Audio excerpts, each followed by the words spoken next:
Hello, hello everyone, and welcome to the Sunday Rumble number 13. This is the semifinals between the Glowwater Thralls and the Bully Boys, who won last match versus the Art of War. We're going to get into some quick fighting, so let's give a quick rundown of ships. As the La Grotesque on the Glowwater Thralls side has, as you can see, an Artemis front, two more Artemis on the sides with a mortar carronade on the sides. Alright. I know what I'm saying. And on the Wizard, captained by the person's name in the game who I cannot pronounce ever. He's got a Watcha. Ooh, that sounds really awesome. Heavy Clips, that's awesome. That Watcha Spire. He's also got a Mercury, a Flak, and that Phobos mine launcher that I've seen him use quite a lot. On the BFS side, on Bully Boys, we've got once again this heavy flak. What is the name? The Valor Morghulis with that Merc and double mine launchers. So mine launchers all around. And the Regal Skepit also has the mine launcher up front, of course, and has also got the Gat Mortar one side and a double Merc on the other. So let's see, what positions are we in? We've got these two teams on each side of this little cliff area. With so far, neither team really have done too much to the other. Ooh, that's some nice tandem rising right there. Not sure if it was the right time to do it, but they did it anyway. And are they able to take anything out? No, and that heavy flak comes riding on in, and the Wizard is in so much trouble. Gets his armor back up, and oh wow, that's some nice bit of shooting there from the Valor. Now this is the type of stuff that you weren't seeing in the last game versus the Art of War. The Valor was not really able to just sit around and get shots off on a consistent basis. There's just a whole lot of missing going on. I mean, to be fair, it was from both teams. But if you can hit on a regular basis with that heavy flak, and this is what I was saying last time, if you can hit with that, you're gonna be golden, and especially on a Spire. It doesn't have a whole lot of armor, doesn't have a whole lot of health, and is a very big target to shoot at. It's not easy to miss, or not hard to hit, I guess is a better one, because it is quite easy to miss with a weapon like the flak. Now, Thralls are gonna have to figure something out, because the way that they're trying to approach this is just not going to work. They're gonna have to do something like come all the way around on this side. They'll probably set up for another engagement like they are right now, but I have a feeling that they will probably go down either 3-0 or 2-1 or 2-0, and then they should try to come around somewhere like on this side. Maybe try a side approach here, get into this spawn, and keep the long range from being as effective as it is currently. Because especially with the Wizard, I mean, yes, it has a Mercury up front, but it's not really going to be able to fight 2 Mercury, 1 heavy flak with just 3 Merc. I mean, I guess you can a little bit, but that the Watcher on that Spire is just not going to be able to do pretty much anything if they continue to sit at this ranges. Now, it should be noted that the Bully Boys do not have any flares. So another thing that the Thralls can do is they can go in very, very low, but the problem is, and it looks like that's what they might try, but the problem is that, once again, Spires are very tall, so it's going to be hard for them to, well, first of all, not hit the ground like that, taking a little bit of haul down, and yeah, it's going to be hard for them to hide in an area like this when they're able to get spotted so efficiently, I guess or not efficiently. They're able to get spotted so easily because of the height that it has. So they do get, Watcher shots in there. Doesn't do a whole lot. They get some fire in return. Thankfully, no real permanent damage being done, but this isn't going to exactly work for them, so they will have to find out a better way of going about this. Now, if they can knock the heavy gun out on the Valor, they may end up rushing forth, using some hydrogen there to get themselves up as quick as possible, but maybe a little bit too far there. So we'll see if the wizard can... Ooh, they gotta be real careful here as they almost get taken down, and those heavy flak shots just barely missing there. Valar Morghulis taking a bit of fire from the grotesque there, but is able to repair now. Did they get the heavy flak down? Yes, the heavy flak is currently down. Just managed to get it back up. So it was down for a split second there, but they've also got to contend with this minefield here, and I have a feeling that was not a heavy clip set from the... why are they using heatsink on a Mercury? I don't quite know what to make of that. That seems a little bit strange. I don't think I've ever seen heatsink being used on a Mercury. I mean, there's no fire damage going on, so it wouldn't be to protect against fire. Maybe to make the clip size bigger, right? Because heatsink makes the clip size larger, I guess. But I feel like charged or you know, something like charged, even no-lit rounds would be better than heatsink. That's a very interesting choice there. I might have to inquire upon what made them decide to take that loadout in particular. I'm glad I actually changed or checked on what that was using. But actually, what I wanted to see is their main gunner. Yeah, he is. Yeah, it does have that nice shot there, taking out that heavy flak. Are they gonna charge forward now that that heavy flak is down? No, they are not, but more shots coming in on the Valor, and Valor's got to be careful here. I mean, you're a glass cannon after all. You're not just a cannon. More nice shots coming in. Oh, the Valor is taking so much damage, and there it goes now. Now's the time when the Thralls would have to come forth. That minefield is completely clear. They might just continue this long range as a real skip. Oh, nice shots coming in. Ooh, that was some tasty flashes shots going on, knocking out a decent amount. Valor gets a very interesting spawn here. It could be incredibly bad or very good, but looks like it's going to be mostly bad, as the Regal Skepet is quite far away, and the Valar Morghulis is out in the open here, just taking shot after shot. They did not move at all to start off with. Are they going to be able to get out of here? It looks like... watch it come in and misses everything. Just barely, just wasn't able to quite compensate in time. And Valar Morghulis is going to be able to get out of here, as most of these shots are exploding before they get out all the way to the spire itself. And it looks like the Bully Boys are going to try to retreat to the position they were in before, and I think they're going to be able to get away with it. I would have liked to see the Thralls go a little bit forward, maybe not let them get into this kind of spawn range back here where they can mine everything up, prevent any sort of approach whatsoever. But the Valar Morghulis once again taking so much damage, not going down once more, but has taken so many hits. The Wizard, however, is taking quite a beating here as well. Did get his armor back up. Now the Valar Morghulis has lost every single gun for a while there, just manages to get it's the field gun that they got back up.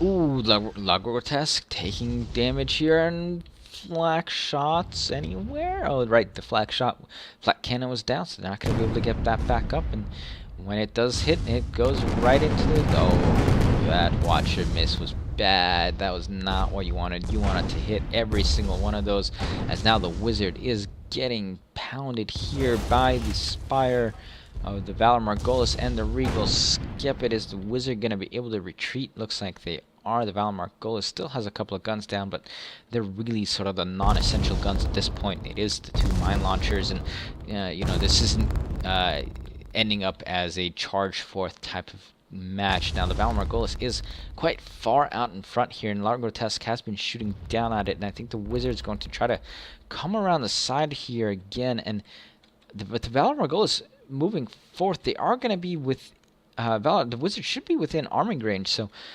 these flak shots aren't going to do a whole lot. Some mines coming down, a nice watch of fire coming in, taking out that heavy flag, even though it probably wasn't going to be the biggest of deals. Grotesque moving forth, direct hit from that mine, which is not really what you want to do with it, and Valar Morghulis goes down, and now I really think they should move forward. Oh no, that watch of fire was definitely not heavy clip there.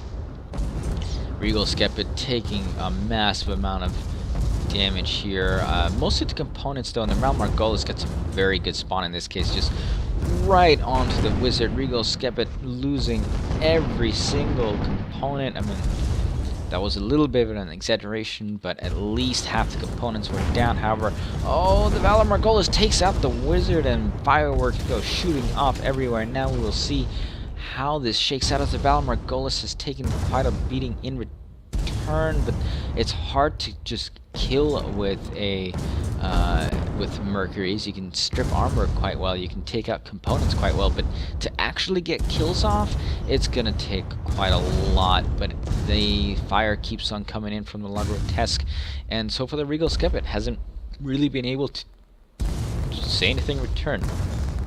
The wizard trying to support with the Merc fire that it's got going on, and they are coming on fourth while the Grotesque is backing up now. So we'll see what happens here, as that flak shot will go over the Grotesque's head. Watch shots coming in, and you know, if that would have been aimed a little bit better, it would have hit straight on. And now the Valar Morghulis is taking shots from the Mercury of the wizard, and it's got to be really careful here. Gets armor back up barely. Watch shots coming on in. Most of them go onto the balloon, but those last few hit well, and now the Valar Morghulis gets his components shot out, but does get his armor back up in time once more. Is he going to be able to duck down here? Oh, yeah, Valor so hurting. Hurting so bad. In the meantime, Regal Skepit trying its best to try to distract some of this fire, but the Valor took so much there. Now the Regal Skepit is under all sorts of duress. The wizard rising once more, shooting. Oh, nice hits. Oh my, that was some amazing watch fire by the wizard, getting above this ridge just enough to fire it off and have it be a full-on barrage. So lots of the component disabling going on so far. Another set of watcher barrage goes off. Mostly looks like it hit the pillar over here, but the Valar Morghulis and the Regal Skepit are actually kind of getting pinned down over here, and this is not where they want to be. They want to be above. They want to be the ones shooting down. Being down over here will open up yourself to so much more fire, as the Valar Morghulis is kind of proving that now as it rises up. And I'm not sure if the Bully Boys really wanted them to be the ones that popped out first, as the Valar Morghulis gets taken out, and it is a 3-2 Glowwater Thrall lead, as you get pretty fireworks once more. I really hope that they keep that in game. That is just awesome. I like that. I mean, don't get me wrong, I always liked the animations for ship death, but yeah, I like the fireworks. Fireworks are pretty.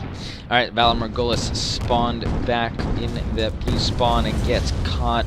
And this is kind of what the Thralls want right here, is to get the bad spawn captures. And here's the real problem. The Regal Skepit hasn't done really anything this entire match.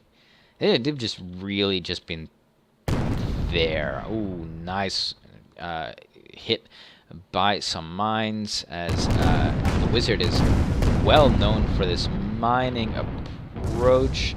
And now the Regal Skepit is in a lot of trouble. The Valar Morghulis spawned way back. Now it does have a long range and open fire, but it is going to be hard to hit. In the meantime, the Regal Skepit is getting absolutely pounded by these two ships. A lot of that watcher fire going into the balloon, which isn't going to do very well, but With the balloon down, it's going to start falling into the ground. The wizard wants to be careful not to hit his own mine. Regal Skepet losing his armor as well as his balloon, as well as almost every single component being down. More Watch of Fire coming in. Ooh, the Regal Skepet is going to be dragging along the ground here, and this is going to be bad for them. The wizard coming on in, trying to get the kill here with the Logro test supporting, but the Valor Margolis is in range. So they decide to turn around and get some shots off on the Valor, maybe try to take that heavy flak down. And as I said, the Regal Skepet hasn't been able to do too much, so maybe this is the better play. Maybe this is what you want to do with the Valor Margolis' Spire being so much more juicy target for these two ships. Now, the wizard is under fire at all by the Regal Skepet. It's not going to have a whole lot of time left. The Valor Margolis has gotten all sorts of components knocked out, and watch shots come raining on in, and the Valor Margolis is barely alive, but the wizard is also getting hunted to death here as those shots come raining on in, and finally the Regal Skepet shows what it can do, but it might be too late as the Valor Margolis is taking more damage with the Logro test going after it, and the wizard will go down once more, so there's a 4-3, only a 4-3 lead for the Thralls here. So let's see if the Valor Margolis is able to stay alive against this fire of the Logro test, and where is the other Thrall ship going to spawn? It spawns actually fairly close now, so the Regal Skepet has a choice to make here. Does it try to help out the Valor Margolis, which is not really dying to the Logro test, or are they going to try to go on the wizard? It looks like the answer is help out the Valor Margolis. Probably the better choice here, is, even though, you know, as you can tell, there's not a whole lot of fast death going on. You don't want to, you know, push your luck, especially when you're in a slower, you know, squishier ship like a Spire. Now, nice Watch Barrage comes in, but most of it actually goes onto the balloon, as you can tell. Some of the balloon got knocked out. One of the... Oh, Valor Margolis does go down over there, finally, to the sustained fire of the Logro test for a Glowwater Thrall 5-3 win. So congratulations to the Glowwater Thralls. They, you know, had a little bit of tough start there, going against the Bully Boys long-range minefield setup that they had, but are able to pull it out in the end. So we'll go on to our next game. Stay tuned. Hello everyone, welcome back to the Sunday Rumble number 13 match D, one of the semi-final matches between the Glowwater Thralls and the Bully Boys. I am, of course, Imagine. I think I've been forgetting to say that, but that's okay. Anyway, here we go. Let's get a quick rundown of ships. Once again, piloted by Graphic Sturdy. I think I got that name right, finally. We've got a Hiwacha Spire with Hades up front instead of a Mercury now. I believe it was a Mercury last time, but it's a Hades now, with a flak and a mine launcher on the side. On the Flying Jellyfish, I've got a Carronade Blender Fish with a flamethrower on one side and a flare gun on the other. On the Lord of Bones, interesting name, we've got Carronade Banshee one side, and a little bit of terrain problems there. Carronade Banshee on both sides, interesting, and a mine launcher front. So that's a interesting loadout. Of course, I kind of like it. I've been using Carronade Banshee on Junkers as well, and I'm definitely a fan. And on the Gnar, we've got Gat Mortar Pyramidion, so they're still using the same old Metamidion loadout, and we've got Banshee Flare Gun on the side. So as I said, I've been liking that Carronade Banshee. It's not as fast at killing, but it can wreak havoc.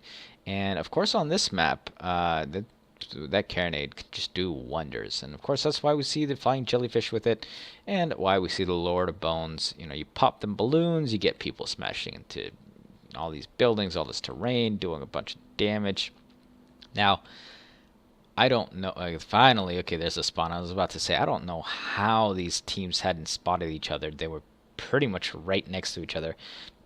Oh, Lord of Moans, Gnar. Ooh, that's not good. Doing a little bit of bumping into each other. Thankfully, nothing catastrophic happens from that, and they don't bump each other into buildings. But they are trying to turn around here, Lord of Bones.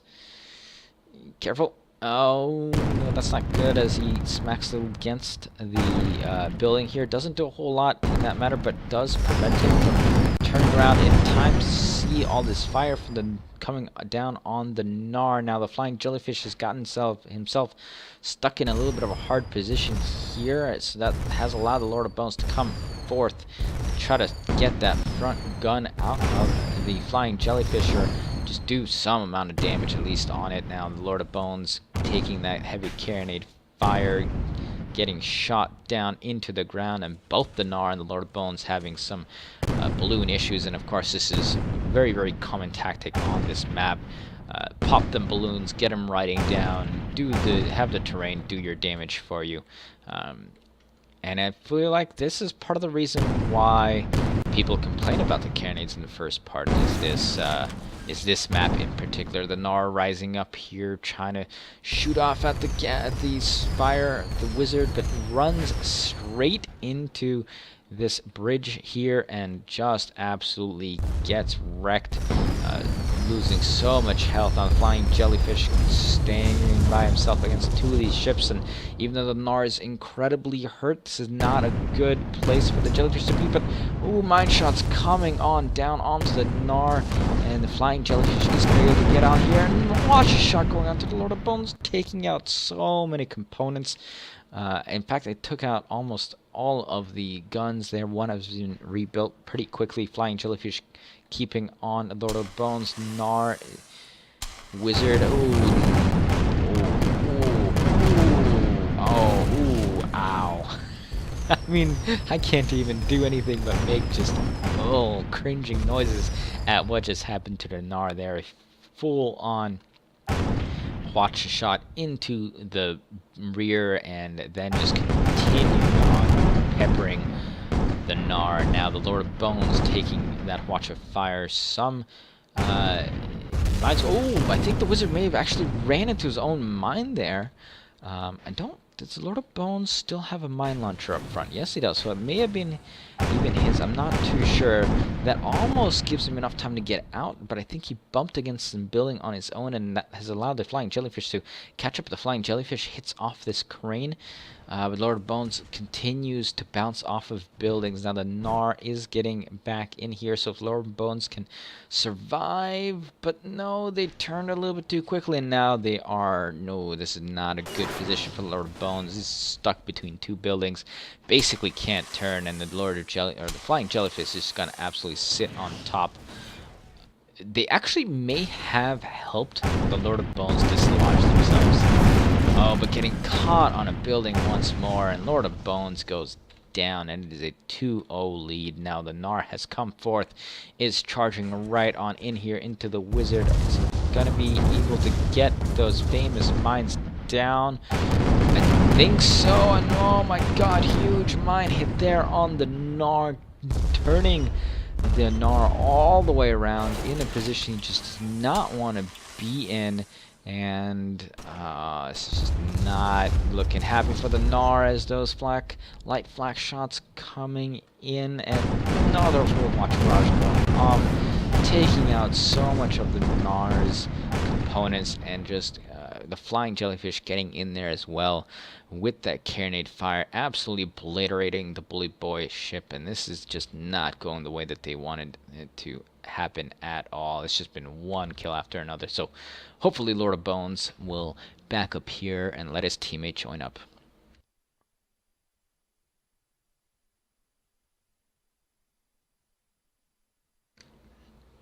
Alright, finally Gnar and Lord of Bones getting together here. Some shots coming in from the wizard. Few Hades shots. Probably saw where the Gnar is. Doesn't look like they were able to get a spot down. Maybe they were trying to shoot out that mine? I'm not entirely sure. But I think they have a general sense of where the bully boy ships are currently. And so they are trying to get into a position where they can intercept this. Flying jellyfish is looking down in the pit here, and they should see Lord of Bones coming up. The Gnar, in the meantime, is rising to meet the wizard. So it looks like the wizard is going to be their target. The wizard dropping down here, avoiding that line of fire. The flying jellyfish is the one who's up here now, shooting off at the Gnar. Gnar returning a bit of fire, and Lord of Bones getting stuck in a bad place here. Let's see if the flying jellyfish taking some pretty big hits there. Now, the problem is that the flying jellyfish is going to be in the way of the wizard here, and so all these ships are colliding with each other. Lord of Bones has lost its balloon, lost its armor. Flying jellyfish, oh, it's going to get thrown off the arc as he bounces into the building here too. Can the Gnar take advantage of this? He's coming in, raining all sorts of fire and destruction. Lord of Bones barely managing to stay alive and does go down, and it is just one more kill off now. Flying jellyfish gets the rams into the back of the wizard, so the wizard cannot maintain fire onto the Gnar. He's going to have to get a little bit of forward momentum first. Flying jellyfish, though, is pressing the issue right here, trying to get after the Gnar. Let's see. Oh no, the Lord of Bones spawns all the way across on the other side of the map. So, ooh, but the flying jellyfish bumps to the building right here, so the Gnar is going to be able to back on out, and we'll see if the flying jellyfish actually manages to catch them. As it looks like the Gnar actually, yep, they are going to be able to catch him as the Gnar backed into another building. Could not get in here. Is there really much place to go here at all? Yeah, it's actually pretty open once you see where it is. Although when you're a pilot on this map, it is so dangerous to be going around these little tight corners, because you, especially in all this fog, you just never know when you're going to be able to hit something. There's a flare coming in, so the flying jellyfish continuing to track the Gnar. The Lord of Bones, though, is getting a little bit close. And I think the Gnar is going to be able to mostly get away here. So, good job by the Gnar. A few more shots going off, doing a little bit of damage to hull, but not really hitting that balloon. And the Gnar is just going to continue circling. And so we got a little bit of a game of ring around the rosy here as the flying jellyfish is chasing the Gnar. Now, I think the Lord of Bones is going to cut the flying jellyfish off here, and we'll see if the flying jellyfish notices this. He is spotted. Lord of Bones is spotted, so he's gonna know that he's there. The Gnar, however, loses his balloon as the flying jellyfish is being relentless in this case. Flying jellyfish now might turn its focus on Lord of Bones. Oh no, and the Lord of Bones is just in a bad place this time. Watch the shot comes on in, but doesn't actually do that much. Doesn't hit too much while the flying jellyfish has hit against this bridge outcropping over here, and the flying jellyfish has gotten his balloon taken down by these carronades and is dragging along the ground here, has gotten it back up. Wizard, oh no, Wizard has lost its armor. Is it going to be able to get back? No, and the Gnar and the Lord of Bones now looking right at the jellyfish, looking mighty fine. Mighty right for the picking right here. This jellyfish just floating around, and he's gonna bump into this. Oh no, his nose actually passes through that building. Oh, but gets bumped by the other building during that turn, and I think this is probably gonna spell the end of the flying jellyfish, as that Gnar should just be able to focus right on it, unless of course the Lord of Bones actually gets in here. Oh my, the wizard had to have gotten a pretty good spawn here. I didn't check that out right, but I think he spawned in the lower left-hand corner there, and this is what I'm talking about, the Gnar just sitting on the back of the jellyfish. But you see how it didn't actually, I mean, it did a fair amount of damage, let's be fair, but it usually, if you're a goldfish and you got caught by a Pyramidion in the past like that, you were just outright dead. Now, the flying jellyfish is probably still going to die here. It did bounce into a building, but it survived a lot longer than you would in the past. Lord of Bones now getting hammered by all sorts of fire from the wizard, and the problem is that the Gnar is no position to support. Oh, it's actually, I'm mistaken. It's got a pretty good angle there. That's a triangular building over here, and so he's able to do quite well. Now, the flying jellyfish also got a decently good spawn. Pretty close to the action here, so they could just rush on in, and I think that's what's going to happen, and we'll see who they decide to go after. As so far, it looks like the fire is a little bit split, with the Lord of Bones getting some shots, and the Gnar taking on the Jellyfish. Jellyfish coming in straight for that ram. Flying Jellyfish also loses his balloon, so I'm not sure if this was the best idea here, as the Gnar's balloon is just fine, and now the Flying Jellyfish is dragging along the building here, trying to get something done with the Gnar. Gnar loses his balloon. Is it gonna... takes a little bit of a bump, but nothing too bad.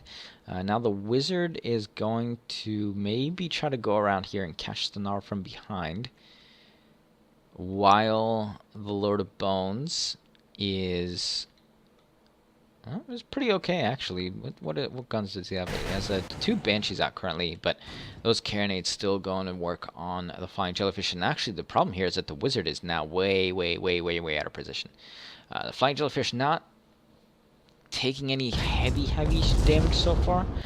Able to shrug those mortar shots off on the balloon, so he's going to be able to survive, but the Wizard didn't take the best of approaches. Took a long time to get around that building. Flying Jellyfish gets his balloon knocked out. Oh no, that's a horrible place to be. If he cannot get his balloon back right now, I think he's... no, it's just too late. That Flying Jellyfish is just stuck right on in there. Oh wow, he actually managed to get his armor and balloon back up, but I don't think it's going to matter. These 2 ships are just going to sit right on top of here until the Jellyfish gets absolutely demolished by the combination of the Gnar and some terrain, as the Gnar comes in and sits on top of the Flying Jellyfish, taking out more of the balloon. And there goes the Flying Jellyfish, once again living for longer than I thought it would, but does go down. So it is now a 4-3 game, and this is what I'm saying. You cannot count any team out in any game of Guns of Icarus, because you never know when they're going to return for a massive comeback. Now, huge Watch of Barrage goes off on the Gnar, knocks out this time, literally every single component.